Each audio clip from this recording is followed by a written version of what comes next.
brilliant. I mean, both have been amazing. Hardik has realized his potential fully. From the IPL that happened this time around, he's become a different character altogether. Very responsible,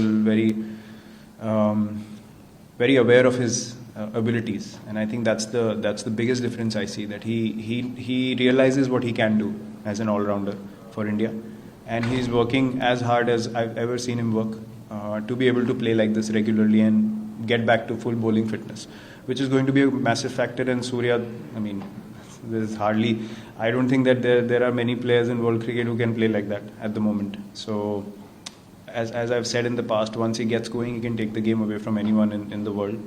And both are obviously a very, very strong part of our team and very important for us. Yes, ma'am. Virat, we've seen some lovely images of you and Babar Azam. Seems to be a lot of mutual respect between the two of you. When you meet him, do you feel a sense of kinship almost, because you guys are both considered amongst the best batters in the world, and perhaps there's one person who understands the pressure and expectation that you also face? Do you feel that when you see him?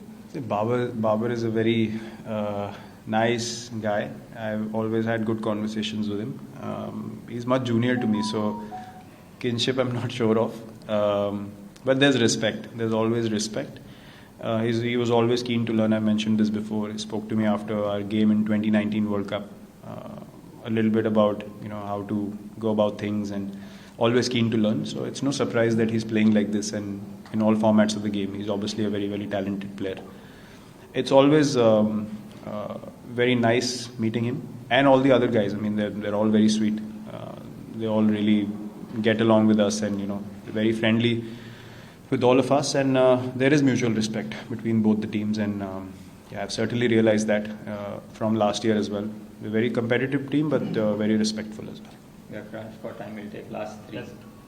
1, 2, and 3. Yes. Yeah, Virat, how did you find the conditions today? Was it favorable for the batting? It was a much better pitch from the last game. Again, in these games, as I said, it's about who handles pressure better.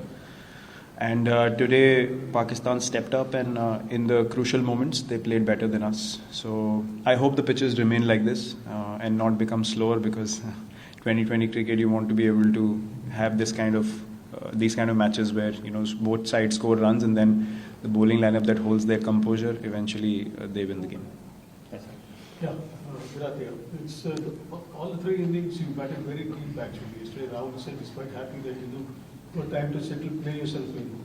Do you see yourself performing in the role of sort of an anchor or something like that, or will you take the game as it comes? No, today I was kind of making a conscious effort to strike at a higher pace. When we lost wickets again, there was communication, and our plans changed, where I had to kind of bat till the 18th with Huda. If there were a couple of batters, I would have gone with the same tempo and tried to hit more boundaries or sixes. But again, I ended up being in a situation where I had to kind of go deep. And then I thought Haris Rauf, he bowled a great last over. He nailed those slower balls and Yorkers, and with that pace, when you execute, it's always difficult to get it away. But I'm going to continue to, especially batting first, continue to bat like the way I did today. Try and take the game on, and stay ahead of the asking rate, understand the conditions, and